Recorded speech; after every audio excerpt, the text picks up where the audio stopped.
Well, firstly, a very warm Diocese of Leeds welcome to everybody. It's certainly better that tonight we're indoors rather than outdoors, listening to the rain on my roof. And welcome to this evening's webinar, which is on broadcasting from a place of worship. Now, when we began planning this evening some 2 months ago, the hope was that all of us would now be developing mixed modes of worship, which would allow live streaming of what you might call the new normal COVID secure church services.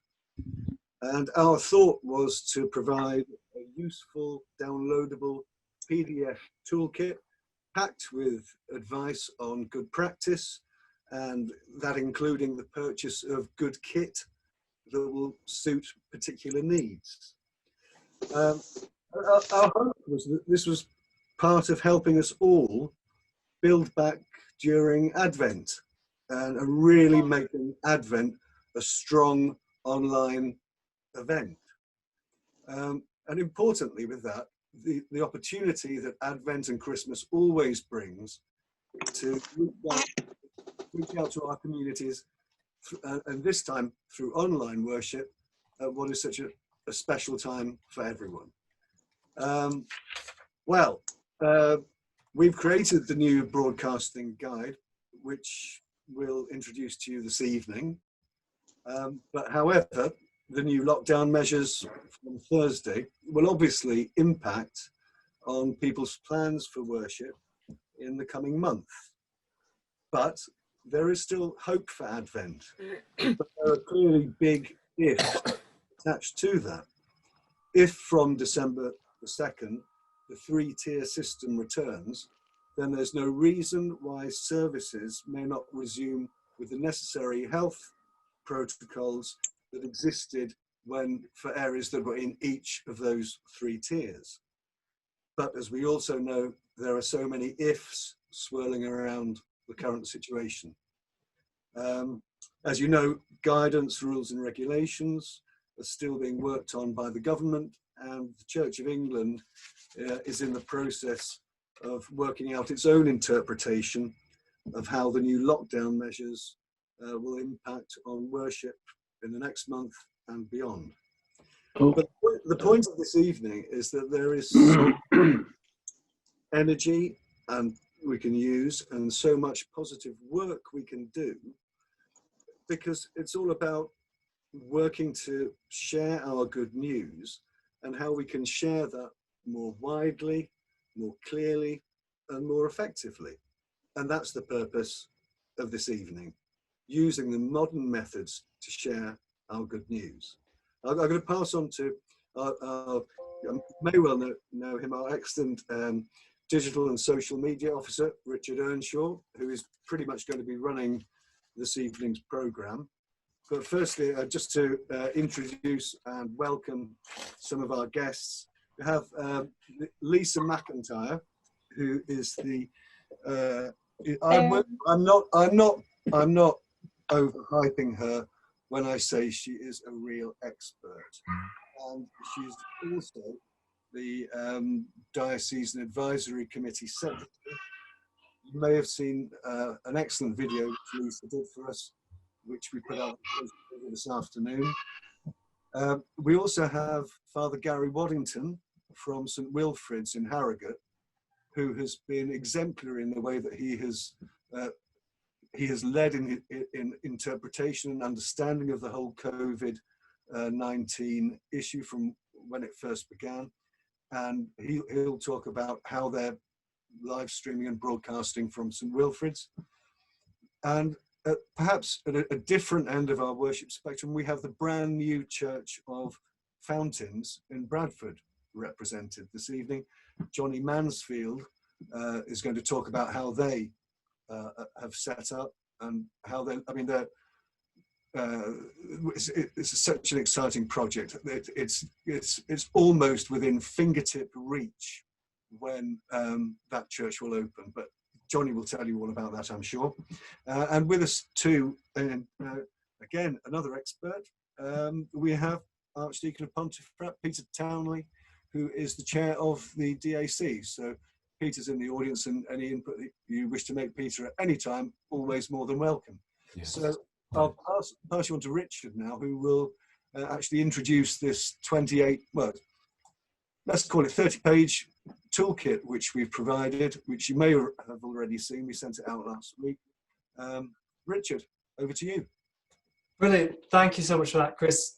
Just first of all, before we crack on with the session, just some housekeeping rules, if that's all right. I know you've all been more than used to this by now, been on Zoom, but if you could just mute yourself, if that's all right, if you're not speaking. And it's just because we're going to be hearing from a number of people, as Chris has outlined. And I know it's very easy for background noises to appear. And so if you could just mute yourself so we can hear the speakers. And there will be a chance, well, mainly at the end, but throughout, for you to make a comment or ask a question. So obviously during those times, if you want to speak, you can unmute yourself, and then you can be heard. That'd be excellent. And we also do have one of mine and Chris's colleagues, Jack Bacon, with us tonight, and he's sort of working in the background and be curating questions and everything. And during the discussion times, if you want to say something, then you can maybe put something in the chat. We'll be monitoring that. Or if you just sort of want to give us a wave, or if you're used to sort of the raise hand feature as well, then that's another way you can indicate to us that you want to say something. But yeah, as I say, we've sort of been working on this toolkit that we hope will be really useful for you all. We realise that you'll all be at perhaps different stages. Some of you will be doing some really quite advanced stuff when it comes to live streaming and broadcasting. Some of you will maybe still at a more basic level, some of you somewhere in between that. And we hope that this toolkit and this session this evening, which is going to be following really the toolkit and some of the information in that, we hope that it does provide something and that it's of some help. So as I say, we're going to be hearing from each of our different speakers, and this evening is going to be split into little chunks. There's going to be a little break in the middle, and as well, just a little 4 or 5 minute break so we can catch our breath. And we should be finished no later than 9 o'clock. Yeah, so first of all, I'd love to, as Chris has already introduced, Lisa, who's the DAC Secretary for the Diocese, and she's our first speaker of the evening. And I'll let Lisa introduce herself, but she's going to be focusing on some key considerations that we need to be thinking about at the start of our broadcasting journey. Thanks, Lisa. Thanks, Richard. Hi, I'm Lisa. I definitely recognize some names and some faces here. So hopefully most of you will be familiar with the DAC and what it does. So we basically advise parishes on anything regarding making alterations to church buildings and getting the relevant permissions for that kind of work.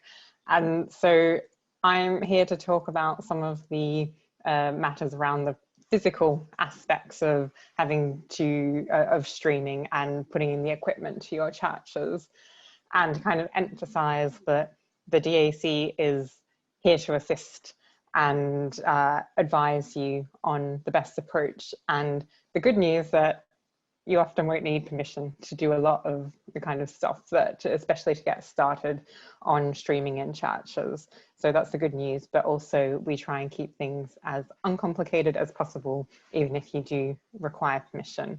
I should say as well, I've been given about a 10-minute slot, but I don't think I'll talk for 10 minutes. So I'll talk for a bit, and then if people have questions and there's time at the end of my slot, I can take a few questions then, but we'll also be have a whole question section later on as well. So you can pitch in with questions now or later. So yeah, one of the basic things is when you're thinking about streaming from a church, to think about what you need as a church, to what your service types are, what your building is, and whether you have people in your church that have the ability to do tech installations and all that kind of stuff. So there can be a temptation to think, well, it might sometimes think like you need a lot of stuff because it might seem like it's all going to be complicated, but actually a lot of the installations are really quite simple. And what we really would encourage people to do is look at temporary or kind of freestanding solutions at first, because for numerous reasons, but basically it doesn't require any permission in the first instance. And it allows you a period to experiment, and you can just crack on and do it straight away. Experimenting and seeing if you actually need a large installation or a simple installation is really helpful, because if you do in time decide that you want to go for a more all singing, dancing installation, going through that process of having trialed a smaller installation and establishing whether that does meet your needs, or if you need to progress to something larger, is all part of the journey. Because basically what the DAC does is encourage people to do the simplest solution that will meet their needs in the first instance. And again, that's for all sorts of reasons. It's easier for you, it's less costly for you, it requires less permission, it's less likely to have a detrimental impact on the building in the long term. Things are more easily replaced rather than making irreversible interventions. So our suggestion is kind of to keep it simple in the first instance, and as you kind of increase your offering, you might need to increase your equipment, but you might also find that what you've got is really suitable for your needs. And there are lots of advantages to freestanding equipment, like you can shoot from different angles rather than being stuck with one angle if you installed a camera in a certain position and then find that that's not actually very good if you kind of start to move around and do different styles of worship as well. Like if you have a range of service types, they might not all focus on the altar in one position, they might move around in different areas of the church building. So if you've got cameras that are actually multi-directional or can be moved, then having a temporary or freestanding solution can be much better than a permanent intervention. So that's really the first thing to think about, is can you actually stream without attaching anything to the building? And if the answer is yes, then you don't really need the DAC. But if the answer is no, and you do need to install some equipment, then the DAC is basically here to help and advise on what is the simplest route into putting on your equipment. And it's worth saying as well that the Chancellor of the Diocese, who's actually the person who makes decisions about permissions, has indicated that he's really supportive of churches doing streaming, parishes doing streaming, and that outreach to people that can't come into the building. So he has indicated that he's actually very willing to do what he calls minor matters directions, which are things which strictly should require a faculty, but are actually not that much of an intervention to the building. So he's willing to consider things on a case-by-case basis as well. So the DAC is trying to support parishes doing this kind of stuff. The Chancellor is trying to support parishes doing this stuff. If it ever feels like we're being obstructionists or things aren't progressing as quickly as you like, it's generally because we want things to be right for you in the long term. So we're trying to encourage you to stop and think, because maybe it's not quite right and you could kind of improve your solution. So it's really worth emphasizing that if it is a bit of a longer process, then it's generally with your best interest. But also, even if it is a longer process, this aforementioned, what I've already said, that if it's a temporary solution, you don't need permission. So you could, even if you have to wait a little while to get a faculty permission, you could have one of the simpler solutions in the interim period, which can be as simple as like a phone or a really simple camera to keep streaming. So it shouldn't stop you from getting on and starting streaming in your church building as well. So yeah, those are the main points really. So I'm just looking at my notes. I'm kind of improvising and seeing if there's anything key that I've missed out at all. One thing that I think could be a large intervention is if you don't have internet access already into your church. If you need to install a phone line or internet access into your church, that could is probably going to be the biggest irreversible intervention, because it might require digging up the churchyard or running a line like across the churchyard from a telephone pole.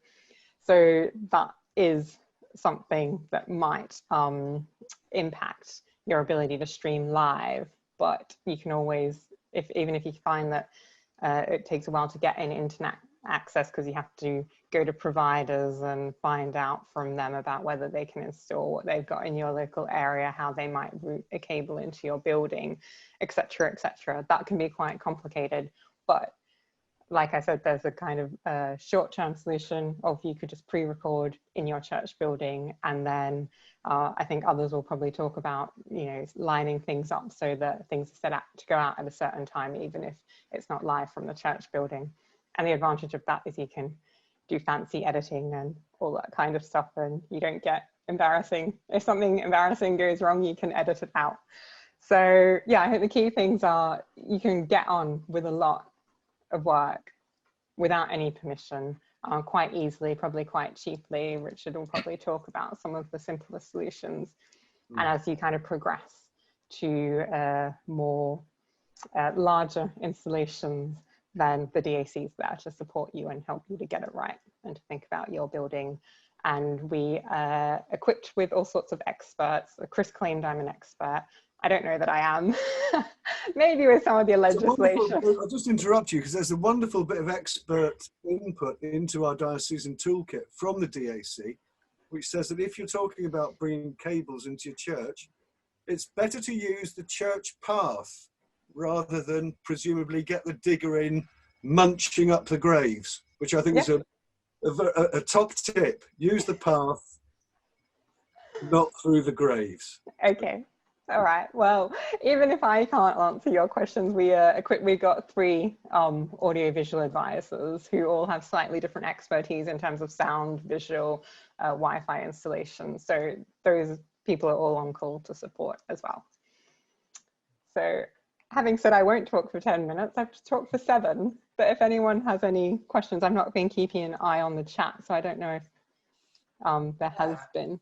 I suppose if Lisa, if we have maybe just one or push maybe 2 questions, we could quickly have those, couldn't we? Has anyone got anything immediate that comes to mind in response to anything Lisa's said? No. Daniel, I can see he's waving. Yep. Yeah, just a question about internet access. If you've got to have wires and things go into church, is there a need for faculties for wiring coming into church?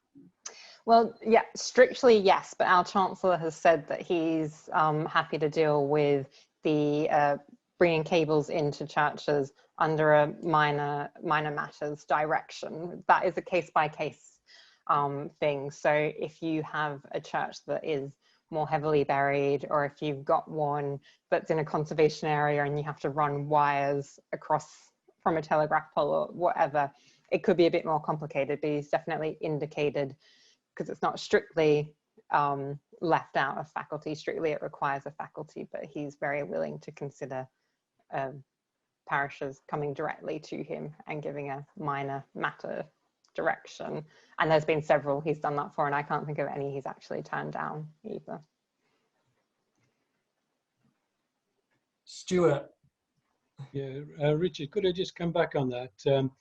In July, late July, we contacted DAC, and within 2 or 3 days, we got approval to approach an outside supplier to put in a line to the church. Since then, we've gone through various kind of suppliers, and we decided that BT might be the best group to approach. Since then, we've had really serious problems since July. First of all, were we a charity, and they won't accept the inland revenue charity number for gift aid. They won't accept that. They wouldn't accept our postcode. We had to go through the post office to do that. And we've only just got a UPR number. They've been very difficult over the last 3 months, and it's been very frustrating. And this seems to be the problem, as getting a line into church. We don't have a line into church at the moment. But that is the problem. BT in this particular case has been very, very difficult, very obstructive, I feel, in this operation. Yeah, I have heard that from the Church Buildings Council, who are part of the Archbishop's Council based in Westminster. They have said there's been a few parishes that have had these kind of problems, especially like around postcodes and all that to do with churches. I know they're doing what they can from the centre to kind of support this, but that's, you know, that's kind of like a long-term endeavour for them. And yeah, I don't know what you can. Churches are a tricky thing without postcodes and all that kind of stuff. People outside the church world do get very confused by churches. Yeah, could I just come back on that, Lisa? We've even had BT asking us to prove that the church is actually a building when it's on all the maps and everything else. It's got as serious as that. They've been really difficult. Okay. That's useful. I will definitely feed that back to the Church Buildings Council, because they have asked for instances. I know that doesn't help you, but it might help other churches in the long term. I don't know how you prove something's a building if it's clearly a building. Yeah. Let me remind me your church. I know It's Holy Trinity at Barn Elswick. Yeah, that's the right. nether reaches of the diocese. Yeah. I don't have an immediate answer for what we can do to kind of elbow them for you, but I'll have a think. Yeah, and so thank you for that, Stuart. It's I'd appreciate it's a tricky one for that, really. And I mean, as we go through, internet, of course, is a really important thing, especially when it comes to live streaming. And I hope as we go through this evening that we've talked a bit about Wi-Fi there and getting it installed into a church building. But there are other solutions, and I know that thinking of to Gary and Johnny, who are going to be sharing examples from their churches, that they might bring a sort of a different internet solution. So hopefully that you'll pick up other ideas when it comes to internet. But yeah, and Ian, I noticed that you've raised your hand.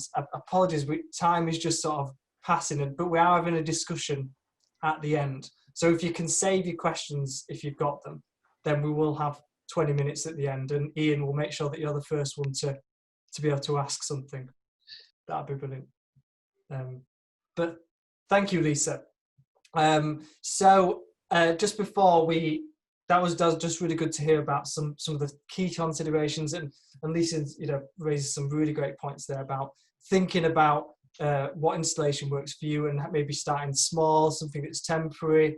They're all really good points and things to think about if you're at the beginning of that journey of broadcasting in a church building. So we're gonna move on to the second talk. I'm going to be moving on to discuss some suggested setups, and we're also going to be hearing from Johnny and Gary, and they're going to share a little bit about what they've done in their churches that will hopefully be helpful to you all. But before I move on to that, Chris just reminded me that we've been talking about this toolkit, and you might have seen it, hopefully you have, but some of you might not have seen it, and it'd be a good idea to actually show you where you can find it and what it looks like. So what I'm going to do really quickly is I'm going to share my screen, and I'm going to show you how you can access it easily, I hope, via the Diocese of Leeds website. So I'm just going to share my screen, so if you just bear with me a second. Okay, hopefully you can all see this. Now, this is the Diocese of Leeds website.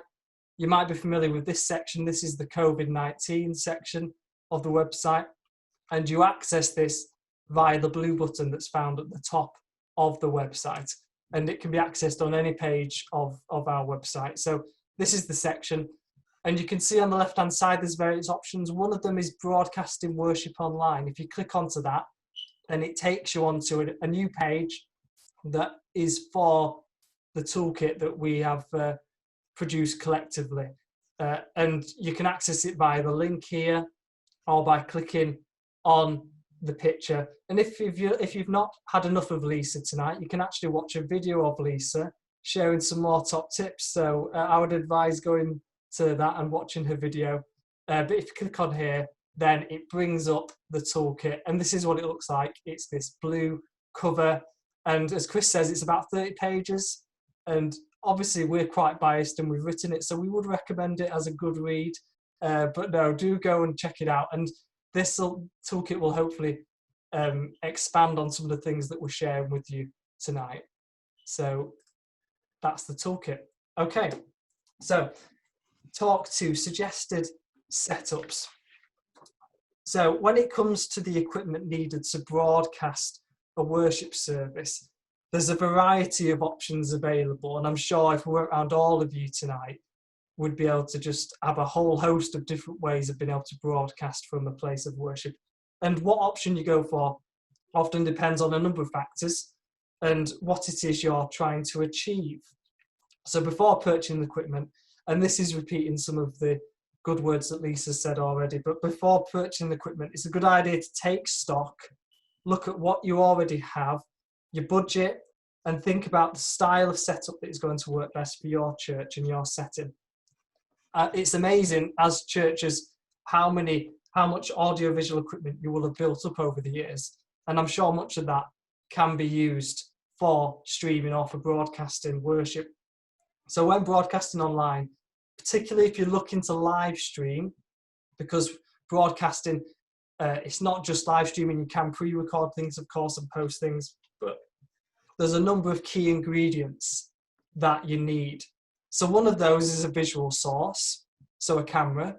The second is an audio source, so a microphone. The third is an online platform to host your broadcast. So the common ones are social media platforms, YouTube, Facebook, church websites, etc. And the last thing is a device or a computer that has access to a stable internet connection. All those things are really important. You need all of them really in order to live stream successfully. And of course, the higher the quality you wish your broadcast to be, the more ingredients you'll need, or the higher quality ingredients you're going to have. And before I sort of talk about setup specifically, it's important to note that broadcasting a service online, and I'm repeating myself here, doesn't necessarily mean live streaming. Live streaming is a great option, and it does have many advantages to it. But particularly if you struggle when it comes to internet connection, or you're like Stuart and you're having a bit of a battle trying to get internet connection in your church, then pre-recording your service, editing it together, and then sharing it online might be the best option. This is something that actually my church does. I know that Johnny, when he shares what them at Fountains do, it's quite similar to what my church does, and it's all like pre-recorded content. And that's why it's important to consider at the start what you have and how that might influence the type of broadcast you produce. So it's really important to take stock.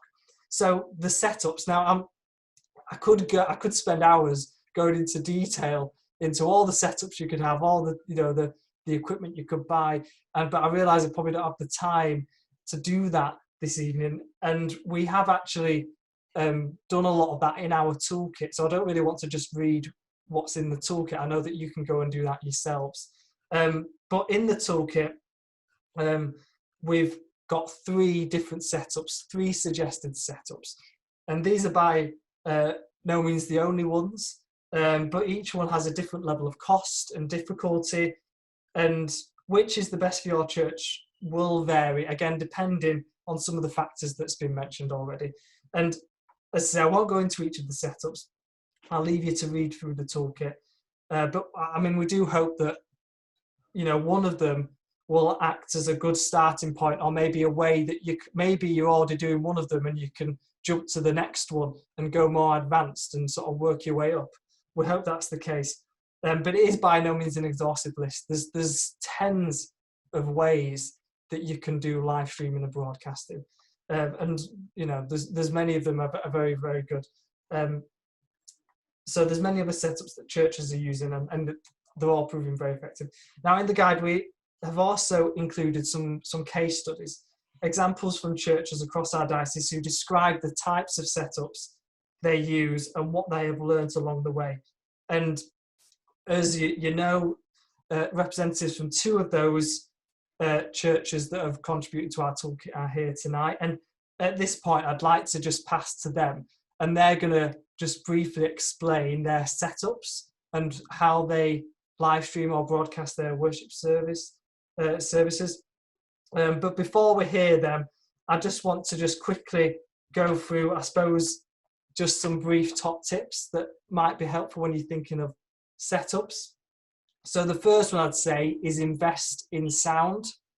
Now, they often say when it comes to video that you can sort of get away with a bit of a dodgy visual image, but the thing that you can't really get away with is dodgy sound. If you can't hear properly, then immediately, it doesn't matter how amazing your visuals are, people are just going to switch off immediately, aren't they? If when the person's speaking it's not clear, then it's just not going to work. So you do need to think about, I would say sound is key, sound is really important.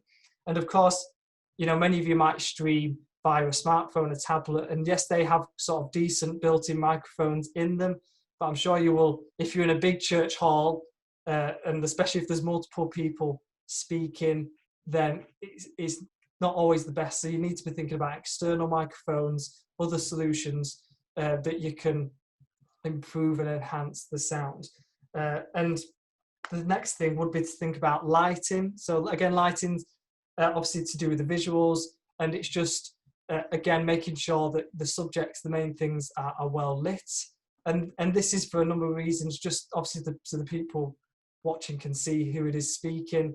But when you think of people who may be hard of hearing and they need to be able to lip read people who are on camera, but if they're not well lit and they can't see them, then again, that's a bit of a problem. So that having good lighting is important. And then this is a reiteration of what's been said already, what Lisa said, but I would suggest, especially for the beginning of your broadcasting journey, just start small, gain some confidence, and then build from there. I think to say, don't just, you might have a pot of money and be thinking, right, I'm going to spend, you know, thousands on this great setup, but even then I would suggest just maybe start small and get, you know, confident with that and work your way up and add things to enhance your broadcasting.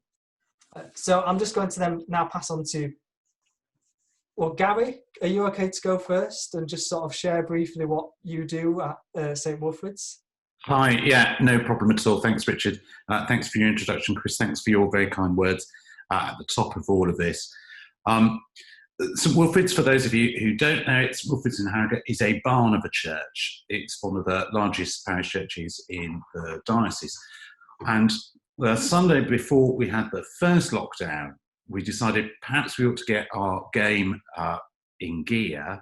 We'd never broadcast anything directly from the building before. And so we went for the simplest option, which was I pulled out my phone, stuck it on the font right at the back, connected up to Facebook, and off we kind of went. And it was kind of all right. It was fine. And actually, to begin with, when I was broadcasting from home, it was kind of all right and it was fine. And as Richard's just said, what we've done is we've gradually kind of improved things. So the second iteration, we're still using the same iPhone, but buying a plug-in little microphone that goes in the bottom and a tripod, which, believes me, makes a ridiculous amount of difference to the stability of doing everything and improves the sound enormously. But we knew eventually we were going to go back into church, and that wasn't going to quite cut the mustard. And apart from anything else, I might want to go on holiday, and they weren't going to have my phone whilst I was off somewhere. So what we came up with is a device that you can find called Mevo. I would have brought it with me, but we were using it a bit earlier, but there's something I'm going to say about that in a little while. I can kind of, I think, on my phone, show you a little picture of it. These are two different sorts that you can get. This is the old-fashioned way of doing sharing screen. I'm holding it up to the camera. So what we've got is this kind of round-looking one here. And all it is an integrated live streaming camera. So it has a hole in the back at which you can record things and download them to computer. But in essence, what this does is it broadcasts via an app that runs on a phone. So you don't need a computer. The app on your phone controls the camera. You can move where it is. So unlike this being a fixed camera, you just tap the app and it can move around. So it can move from somebody who's presiding or leading a service to somebody who's reading, to somebody who's stood somewhere else. You can link multiple cameras if you want to get very clever with it. We've not gone that far yet. It stands on a stand. It is not fixed to anything, and to make everybody's heart glad, it therefore requires absolutely no faculty whatsoever, because you can move it around the building at will. So we kind of bought one of these. I was using it in my front room before we met to church and thought, this is glorious and fabulous. And then went to church, and then we hit a big snag. So I'm going to attempt at least one answer to the problem that some of you are already having. In our parish office, we have Wi-Fi. We have old-fashioned broadband. We are in an area we subsequently found cannot get fibre broadband, so it's snail broadband. And whilst the download speed is fine, the upload speed is terrible. So here's my first top tip for everybody. Check your upload speed. If it's less than about 2 megabits per second, it will go wrong, because that's the minimum speed level that most platforms want you to be able to live stream at. So we kind of tried everything and scratched our heads, and then somebody had a brilliant idea. And what we bought for about 50 quid is a thing called a mobile Wi-Fi box. And then we went to Vodafone, who I get my phone from, and for 20 quid a month, we bought a SIM card, a data-only unlimited SIM card, which plugs into the little Wi-Fi box. I can promise you, I mean, if that's the size of my iPhone, the MiFi box, the mobile Wi-Fi box, is about 2/3 the size of that box. You stick the SIM card in, and it serves as an entirely portable mobile router. This, of course, does depend on if you can get a 4G signal where you are. If you can get a 4G signal, don't bother with BT. Who cares about anybody else? Because you can have your little box, you can use it in your hall, you can use it in your office, you're paying the money for it anyway. It will be cheaper than putting in a line rental and a broadband contract, and it will do the job. There is only one slight drawback with it, which is like all 4G stuff, it will probably improve with 5G, is it can sometimes be affected by the weather. As I found after about 5 minutes of broadcasting the Mass for All Souls Day at 6 o'clock this evening, when it all just kind of went a bit down the pan. So here's my second tip for you, which is don't panic if it goes wrong. Whether you're using something simple or whether you're using a much more complicated system according to what you can do, don't panic if it goes wrong. Set the expectation beforehand that you're doing your best, and sometimes these things break down. We do not have professional tech people. We are not running a BBC outside broadcast. It's me, an iPhone, and a funny little camera and a box of tricks. That's it. So what we've done is tried to say to people very clearly, if it stops, we carry on. We're sorry about that, but that's life. And we've all learned to kind of live with it. And the feedback from most people is, we're glad you're trying something. That helps us. And if it goes wrong, that's life. Worse things at sea. So Mivo Camera, has worked for us. We find it really simple. It means that the phone that is driving it can also act as a microphone. There's another app you can get. You can use other people's iPhones or tablets, works on a tablet too, as additional microphones. So you can add lots of different things in without it getting terribly complicated, without any of the using any wires, without you having to screw anything into any wall anywhere. And the last thing I kind of say, having not broadcast anything before from church here, my last bit of advice might sound like, telling grandma to suck eggs, but practice. Actually set the thing up beforehand, try it, work out what the picture's going to look like for people, ask one or two people to listen in and ask them, can you hear me? And just work out when you're going to turn it on. And importantly, rather at the end, unless you want everybody to hear what anybody in the congregation is saying, remember to turn it off, but practice.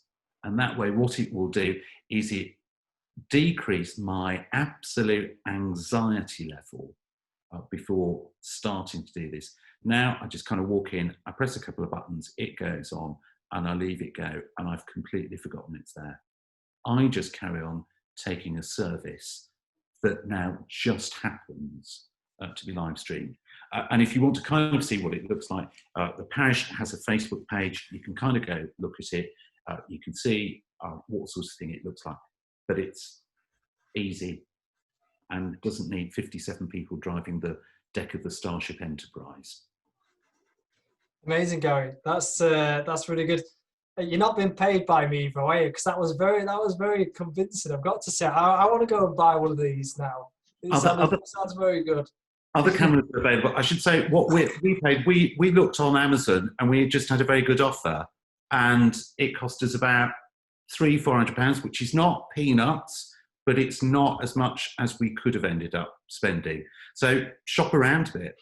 Yeah, but no, I like to say, Gary, I've seen the broadcast you're doing, and it seems like a really great solution. And I think the bit that, like, I was talking about sound, and the bit that you were talking about how it's really simple, because you don't need like a computer and loads of you don't need like a mixing desk or anything. All you need is the camera, and then if you've got smartphones, they can act as like individual mics, can't they? And you can have multiple ones. So that is just a great way of improving the sound, isn't it? So I think that's a really important thing. So great, Johnny. If you could just share a bit about Fountains and what you guys are doing, that would be amazing. Yeah, so hi everyone, I'm Johnny from Fountains Church. As Chris said, really exciting project, starting a resource church in city centre of Bradford. So yeah, I'll try and keep it brief because I think we're running behind a bit. I try not to be kind of too technical. I love all the kind of audio and video stuff, so try and keep it simple, but make no promises. So yeah, I think it's kind of been said already, but I think do kind of whatever suits you and your church and your needs, kind of the people and volunteers you've got. So for us, when we kind of went into lockdown at the start, we didn't have a building, not that's kind of been fitted out to kind of to be usable. And where we were meeting at the time was above a pub, which was quite fun, but didn't have any Wi-Fi. So we couldn't really realistically live stream from there without kind of getting some kind of router or something, but we kind of didn't really want to get down that route. So we decided to take the other route, which is to pre-record during the week. I'm sure probably quite a lot of people are familiar with this over the last few months. But to film all the kind of different sections, we kind of have the worship, the talk, and then kind of bits of leading kind of chopped and changed around that. I've actually got a couple of photos which might just give a bit of a visual, and you don't have to stare at my face as well. So during the week we filmed the worship stuff, kind of got a few guys together to do that, which kind of seemed to work well, and then recording all the audio of that into what's called a USB interface, which then records into a laptop, and you kind of get all the tracks and generally sounds fairly good. And then on a different day later in the week, we record the kind of speaking parts, so the sermon and the leading. So this is Nathaniel, vicar. I think this was the first week we went into lockdown in March, or the week before maybe. So we've got some different lights now, but we're just kind of using what we had at the time. And then all of that is kind of put onto my computer, and then I kind of process it all, and it's edited together. Which, as Lisa said before, is quite good, because you can kind of take out the bits where someone mumbles or trips over the words or says something stupid. So yeah, it's worked really well for us. We're kind of hoping to move towards live streaming soon, once we're in a building. Hopefully it doesn't get delayed with the lockdown, but I'm not too confident. So yeah, that's kind of what we've gone for, and it's probably more on the complicated end, because I kind of enjoy geeking out over all this stuff, but a lot of that can be kind of fairly simple. Could all do it all with kind of free software. So yeah, I hope that's helpful. Thanks for that, Johnny. That's really useful. Yeah, it's just a completely different way of doing it, which is great. And like I said, I know we've had discussions, because I know we do exactly the same at the church I go to. Yeah. Ours is all pre-recorded, and we're very blessed to have someone, I suppose, like you, Johnny, who loves all the video editing, recording the bands, like all the sound into a computer and stuff, and it's great. But like you say, if you struggle, if you want to go down that route, there are simple ways out there, Johnny, that you can do it. Even if you've just got one camera or a smartphone or whatever, then there's like video editing apps that you can get for phones, aren't there, or tablets, or or the say free ones you can get for computers or whatever, that and yeah. So that's really good. Brilliant. Well, we're just gonna shoot straight on, if that's all right. But thanks, Johnny and Gary. That's just really great and insightful for your input. And hopefully, you can sort of hold on, and if anyone sort of has any questions at the end for Gary or Johnny, then feel free. We're gonna have a short break now, and it's just gonna be 4 minutes. And so if you want to go stretch your legs, I don't know, grab a drink, do whatever you like. Then we'll be back in 4 minutes, and we're going to have a couple more talks and then some discussion. All right, everybody.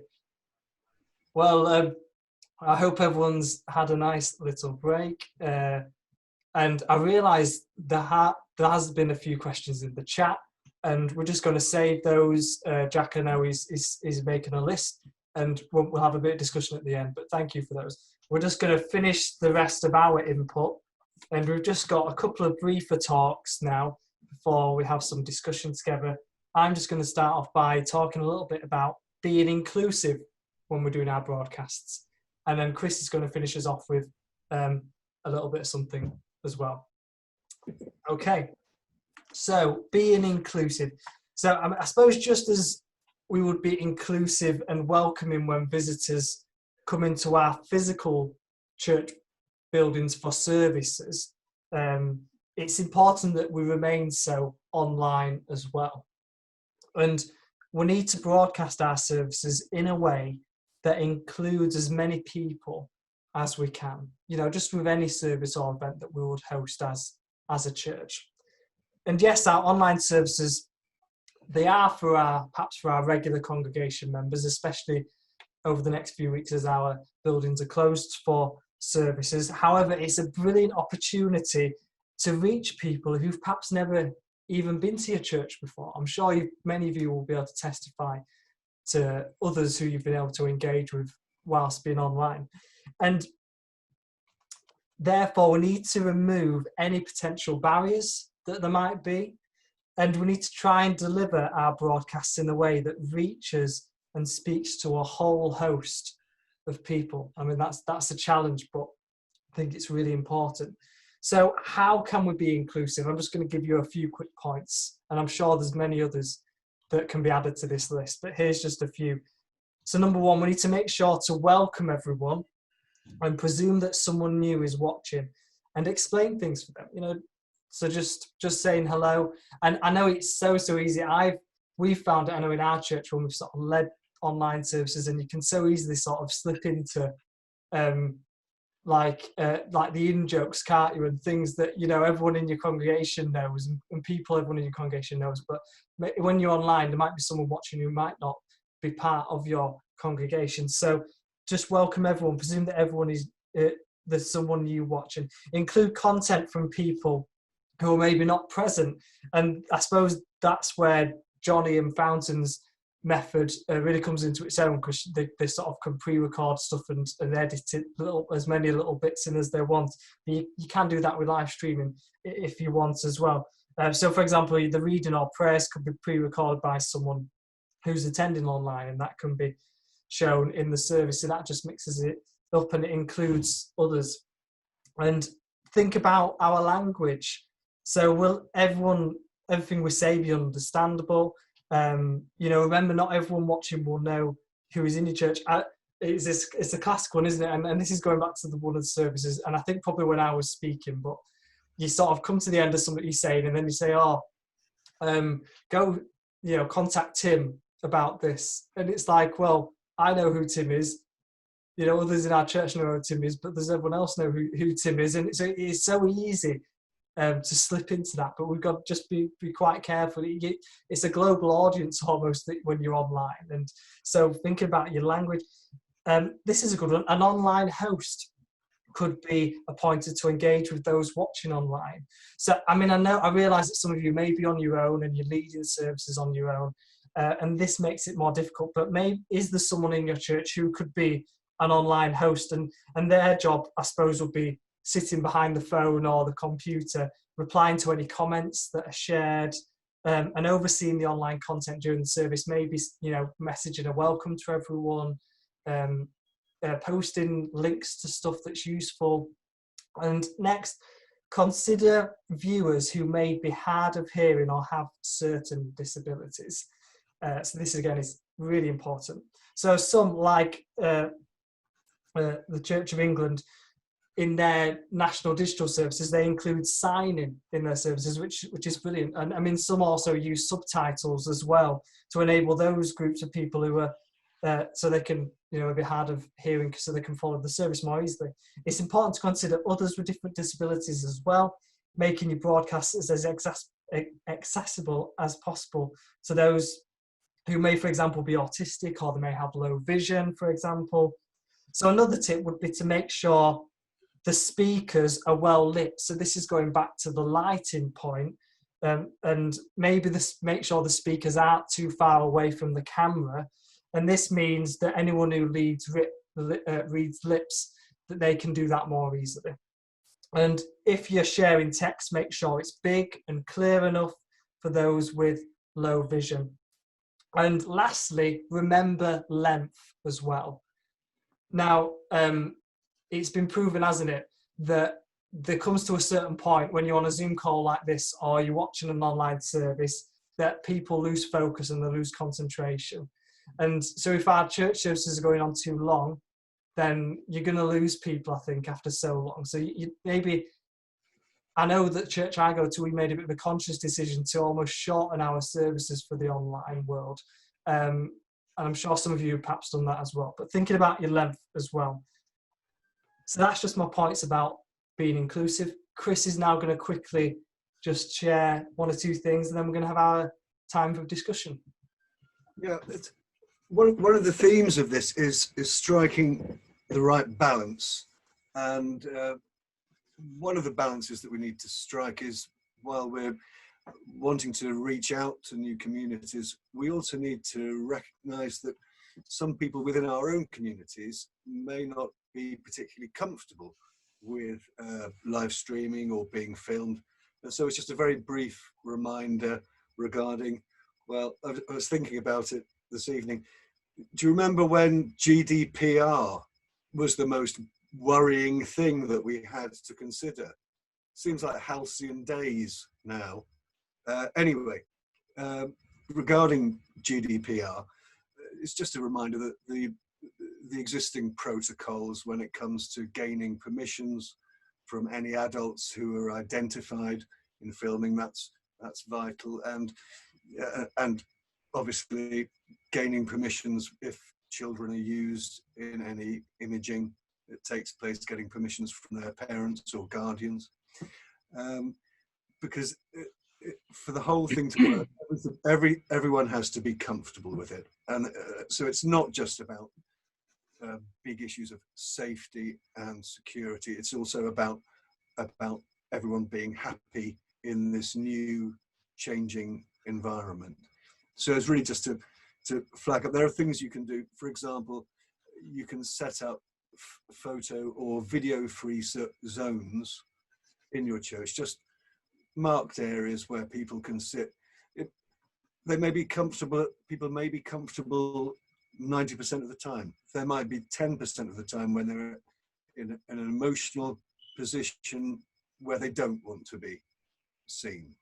So that's really just the brief message that I wanted to put in on that, to create the right environment for everybody.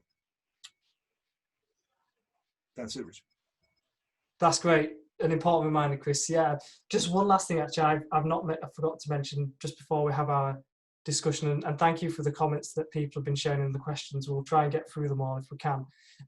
But sort of going back to setups and things, I realised that we've not had time to cover loads of stuff tonight, and I realise a lot of you may have questions, and I know we'll be discussing some soon, but you can always contact us if you've got anything that's specific, and we will try to help.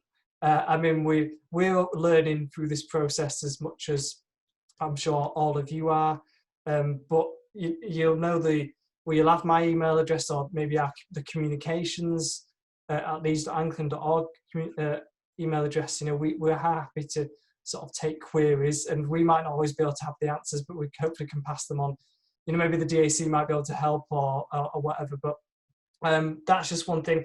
But also there are, if you're maybe a church and you're looking maybe a bit more advanced, and a system that's going to maybe have multi-cameras, and it's going to be having cameras on the walls, and it's going to be integrated with your sound system, that sort of thing, which is amazing.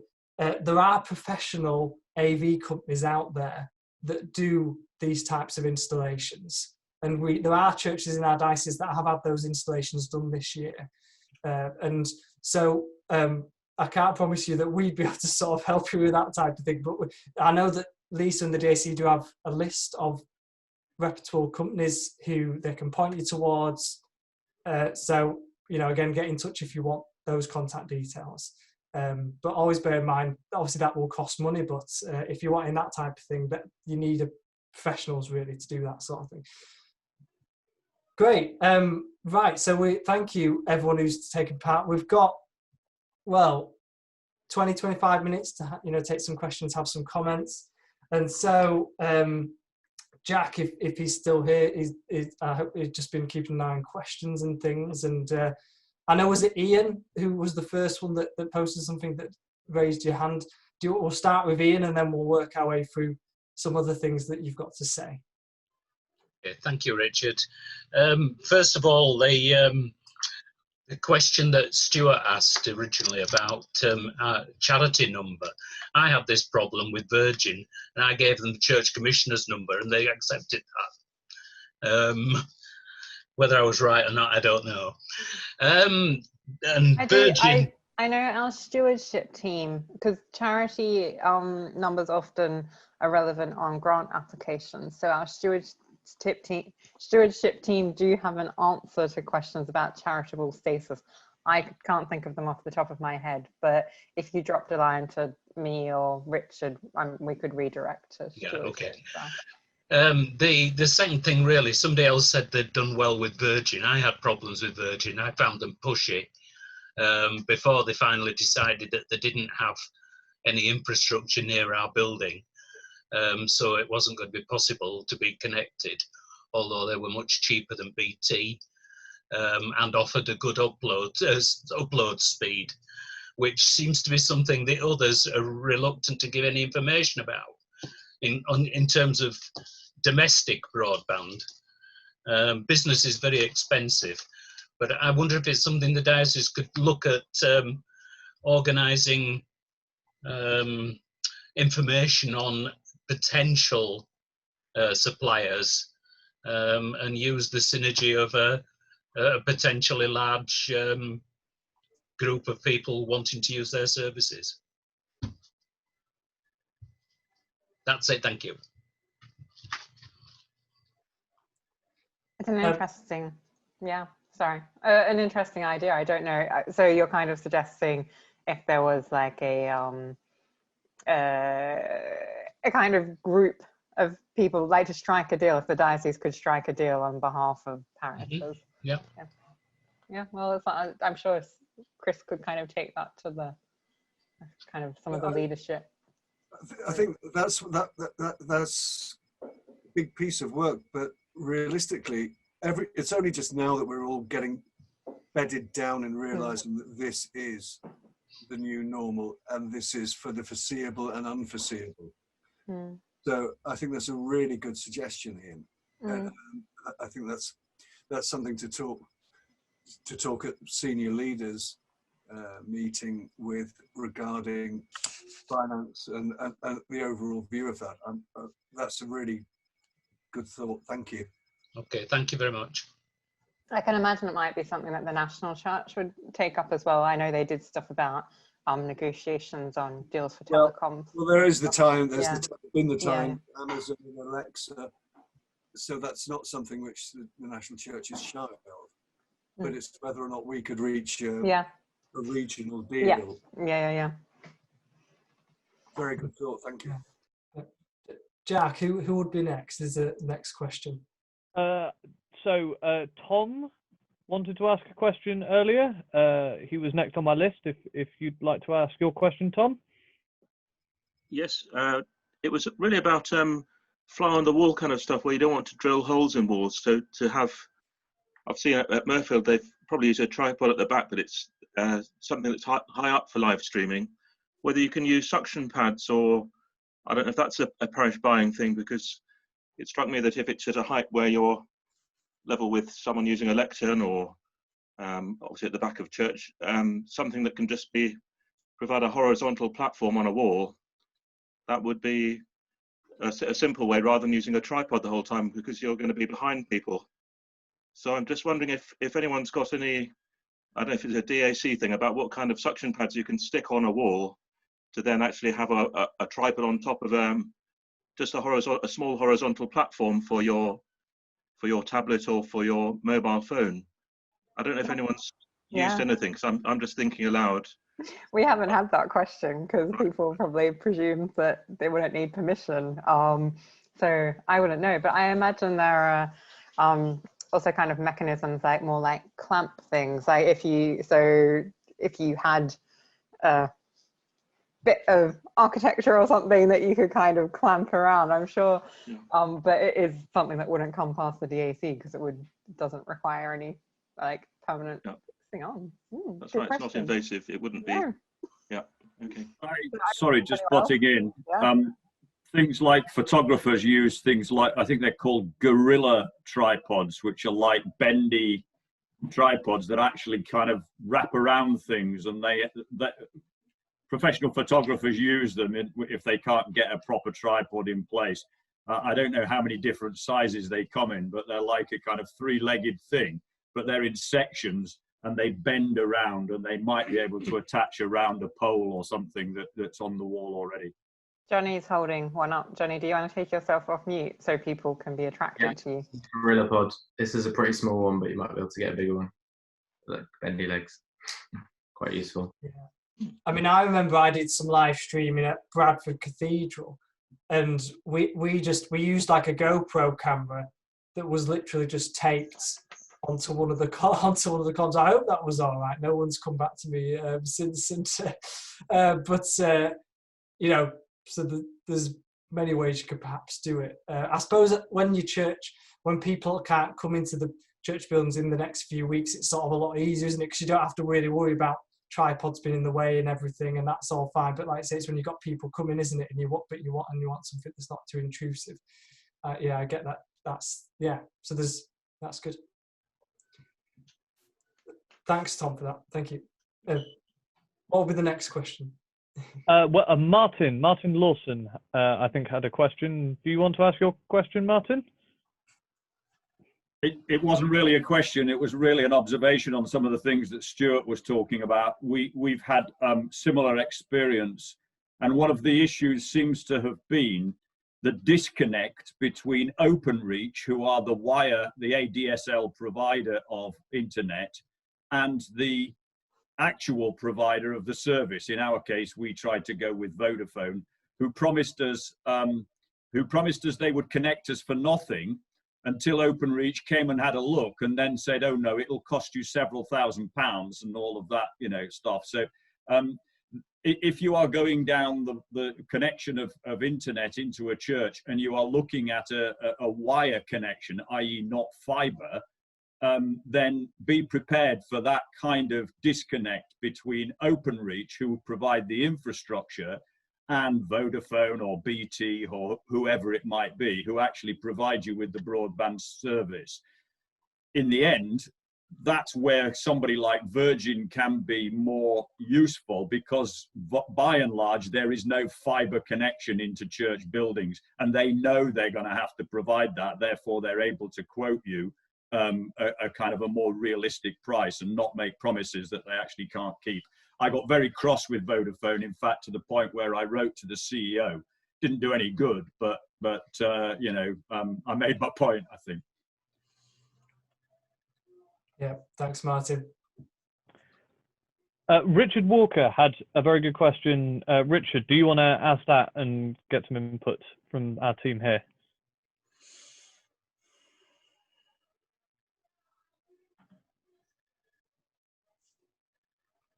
It would seem not. So oh no! Hello, Richard. Switch my camera back on. It's a bit of a technical question. Looking back to the time when music groups can play in church services and sing, and everybody can join in, you're going to get a different sound quality in the building from what's fed through the sound desk. And so if we just feed the sound desk through the live stream, we might not be that happy with the overall sound quality. So have we any tips for handling that situation? So he's saying, Richard, that you do, when you're streaming, you do connect your sound desk into your stream, and you have all the instruments coming through there. Is that? Well, we haven't done that yet, but that's what we're planning to do. Right. Because you're right. That's the thing, isn't it? If you're just obviously streaming, and you've got like a camera and just like a single audio input, then you're right, it's not going to be great audio, is it, when you've got a band or musicians playing? It's maybe fine for people speaking, and that is perhaps where you're getting a little bit more advanced. And I suppose what it's sort of, I suppose, similar to what Johnny was doing. But I remember visiting a church where they operated their stream from a laptop, and they had one of the audio interfaces that Johnny said that he used. It's like a little box, and you can connect instruments and microphones and all sorts of things into your computer.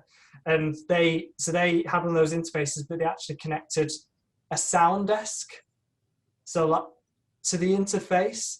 And so they had like singers, guitar players, all hooked into the computer, and then they used like I think it was OBS to sort of stream to YouTube. And so that if you're sort of thinking of streaming and you're wanting like a live band, then that seems to be the best way of doing it. I mean, it seems that from what people have said, it's a bit of trial and error and a bit of working out, because I remember this chap telling me that when they first started it, they noticed there's a lag, because you can imagine when there's the audio is passing through an interface, going into the computer, then to YouTube, that there's it creates lag. And so there's all these different things that, definitely you can sort out. But I think that's going to be the solution if you're wanting to. I don't know if anyone else has any I jump in on that, Richard. Yeah. So I think, both Richard. I think, Richard, it will sound good to the desk anyway, but you're right, it will sound different. Example, like the vocals might be a good volume in the room, and then kind of online it's like, oh, all you can hear is the vocal and none of the guitar, for example. What I'd probably recommend is getting some kind of earphones or headphones, plugging into the desk, and then kind of that will be the sound on the live stream, which will sound different to the room, and kind of almost like mixing it somewhere in the middle of like, oh, on the headphones I can only hear this and that, okay, kind of tweak it so that it kind of sounds okay for both. You can do a complicated method and send two different things, one to the room and one online. That's a bit overkill, probably. But yeah, some headphones will probably help you out. Okay, thank you. So next, Amanda Snowden had a good question about service and being on camera. Amanda. Yeah, so hi, we have been streaming throughout lockdown and since we've been back open again, and we'll go back to as we were before, from church, from a mobile phone, Vicar's wife's mobile, just using 4G because we don't have internet and streaming onto Facebook. So the past sort of month or so, we've had one, as well as the vicar and the lay reader, we've had one member of the congregation who does both readings and leads the intercessions.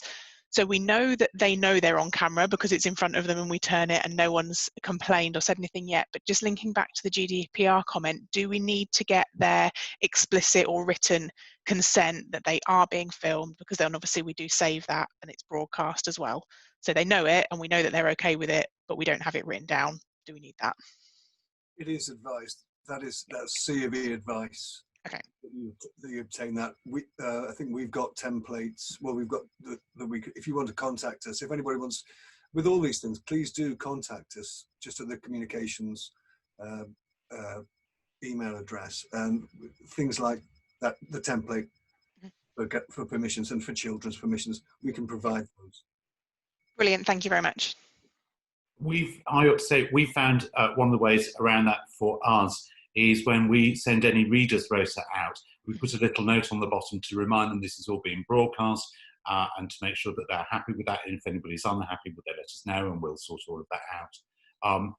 Just to say as an unaligned thing, because it comes back, I think, to one of the comments from earlier, one of the very simple things we do is we put a notice in our porch to remind people that all of the service is being live streamed.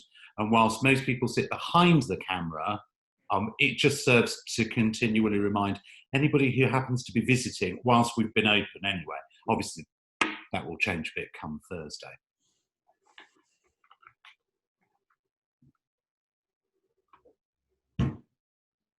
Excellent. Thank you, James. You had a good question about copyright. Yep, I just wanted to ask whether the CCLI streaming license is the only additional license you need. We have music reproduction license, we have the church copyright license, and we've got the streaming license since we've been doing this. But is there anything else I ought to be thinking about on copyright? So with copyright, and if anyone else on the panel picks up anything I've not quite said, then please do say. But this is my understanding with copyright. So the CCLI license covers that it basically covers for streaming on platforms such as Facebook and YouTube, and it covers things like if you've got musicians performing hymns or church songs, and you can even have the lyrics appearing on the screen, and that's all covered through the CCLI streaming license. Now, if you wanted to stream to your church website, you actually need an additional license, which is called PRS. I think that's what it's called, PRS. And they do a streaming license. And that's if you want to stream to your website. But I would still say, I know we've had a lot of questions about churches making use of maybe images or, downloading YouTube videos and including those in their broadcasts. you can't do that unless you have the express permission from the copyright holders. So if you can't just take images from Google, and you can't just take videos from YouTube and just play them, because they've been created and they're owned by someone. There is free, copyright-free content out there, like the C of E has made music available, for example, that's been recorded that can be used copyright-free. So there are sources that you can make the most of. But I mean, we were contacted by a church actually today saying they've had to pay a fee because there's this company has been going around checking. This is a parish website, but they noticed there was an image on the website that they just basically taken from Google, and they didn't have the permission to use it. So I mean, it's not like a huge fee, but so you've just got to be careful when it's things like that. But if you've got the CCLI, that does cover it. You can stream, I think, Facebook, YouTube. You can have someone performing songs from your church and have lyrics. But if you want on the website, it's then the PRS one. I don't know if I've missed anything there. Richard, sorry, could you just clarify? You may have done this and I've missed it. I beg your pardon. Yeah. If you are using a pre-recorded CD that is copyright, a commercial CD, then am I right in thinking you're not allowed to stream that? I'd say yes, you're not allowed to stream it unless you have the permission, basically, from the copyright holder to do that. And what a lot have found, and our church has found it, because we have been a bit cheeky and we have done that, like we've played music. And Facebook and YouTube are really good at picking up on content that is owned by someone else, and they'll actually halt your broadcast and they'll say this song is owned by such and such a company, and so that sort of spoils your live stream. So it's very frustrating, but it's very important to bear in mind. Can I just reinforce that? My son produces music for his living, and he has software which detects the music on the internet anywhere in the world that he's written. Yeah, and obviously it's to protect, I suppose, people like your son Rob, who has written music, and so people don't steal it, I suppose. So it's there for good reason, but yeah. I just come in on that as well. It's not enough to have the permission of the copyright owner. It's very hard to convince Facebook or YouTube that you do have that permission. So you might write to them and say, oh yes, you use it, you play it. Facebook will say, oh no, that's copyright music, and pull your stream. So it is quite tricky. Yeah, we found that as well, Tim, that even though we've sought permission, we've got it, but Facebook don't know that, so they'll do it anyway. So if you want it to be fully secure, you're best just not using music or imagery that's not your own, basically, I think. We've not found that when it's come to performing, so we've got musicians who perform on the live stream, we've had no issues with that, and including the lyrics. It's just when it comes to other videos and things. Yeah, sorry, was someone else? I contacted the CCLI right at the beginning of lockdown to ask, and they said, basically, if you are performing, you're fine to stream on YouTube or Facebook. If it's somebody from your congregation, they said now that could be pre-recorded, and that would be fine. So you can pre-record somebody from your congregation playing a song. That's fine, but not any commercial. That was the information direct from the CCLI. But they're really helpful if you phone them and explain exactly what it is you're wanting to do. The lady went through, because we have 2 parishes, and she said, well, actually, as long as you're doing it as this parish, then you're covered. If you're claiming it to be the other parish, you're not, and they would need to buy this other license. So they are really good at directing you to the correct licenses if you phone them, and you just give them the license number and they'll tell you what you've got and what you need if you explain exactly what it is you want to do. Thanks, Daniel. Gary, were you going to say something? The only thing I was going to say is I think one of these areas where we have discovered you have to be really careful is if there is a funeral or wedding in church, and don't forget they will still be allowed, and somebody comes along and says, oh, can we play the CD of this? But can we live stream it to our family in Dubai and Australia all at the same time? And the answer is you can have the live stream or you can have the CD. You can't have both. And they've got to, you know, put it tactfully. But sorry, this is my technical assistant who's with me. He's kind of making a pig's ear of all of this. There you go. But just make sure you're really clear with people that you can't just play anything, or they will stop your broadcast and it will all go a bit wrong. Thanks, Gary. Jack, is there maybe one last question? Yeah, I've got two quick last questions. Chris Wright had a question for Johnny. Yeah, I was just wondering, Johnny, what time commitment do you have in producing a service that you've pre-recorded? How long do you spend in a week to do that? In terms of editing, probably like half a day, but that's kind of sped up as I've kind of got quicker to many months of it. But then including kind of recording stuff, it's probably a day's work for me. So yeah, I'd probably say, probably not allowed to say this, I'd probably say avoid pre-recording unless you kind of want something that's like, it's basically easier to make it high quality, but like it's a time investment. So I think that's where the live stream comes in. Often it's kind of a little bit more rough and ready and maybe a bit ropey, but like you just do your Sunday and it just happens. Whereas the pre-recording's great, you can make it sound like way better. I'm kind of scared about going to live streams because it's not going to sound as good. But yeah, it does take a lot of time. Maybe that's helpful. Going back to Gary's point, there's probably people are probably a bit more forgiving if it's live and something goes wrong, and have a higher expectation if something's promoted as being a pre-slick edited thing as well. Yeah, definitely. No, I can vouch for this as well, Johnny, because I know the person who does it at our church is very dedicated, spends a lot of time editing it. So that's the downside to it. Jack, was the one last one? Yes, Lisa had a question. I did. But I just sorry, there's no time for that. I thought it would be interesting. Lighting's been mentioned a few times, and Johnny put in the comments, and I don't know that everyone noticed some freestanding LED lights. But I just wondered. So you're obviously using additional lighting, but I don't know if Gary is in the church, or if I think St Wilfrid's has quite a good recent lighting system. But Richard made the point that really audio is more important than image, but I was just interested to hear what people's experience of lighting was that have attempted it, and if additional lighting's needed.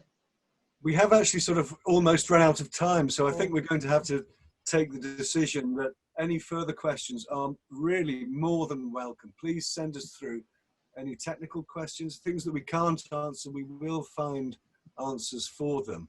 But it's been a very useful evening, I think. One thing that we are going to be pushing really hard for Advent, which we'd like to flag up, is music.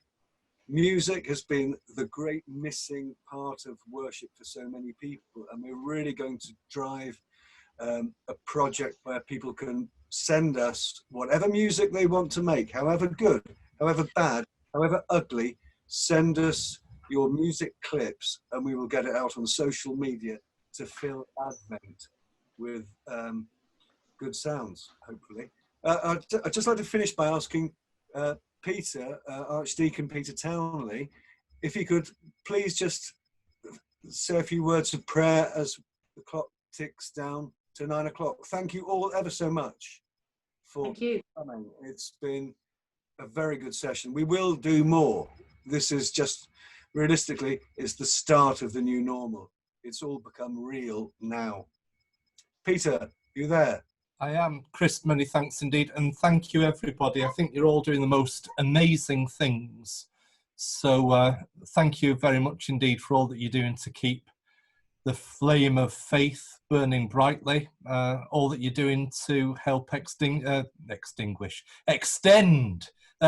God's kingdom. So God, I'll never get back from that.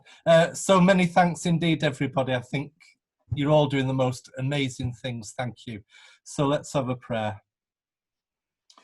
O God, in Christ you make all things new. Transform the poverty of our nature by the riches of your grace, and in the renewal of our lives, in the renewal of your church and world, make known your heavenly glory for Jesus Christ's sake. Amen. Amen.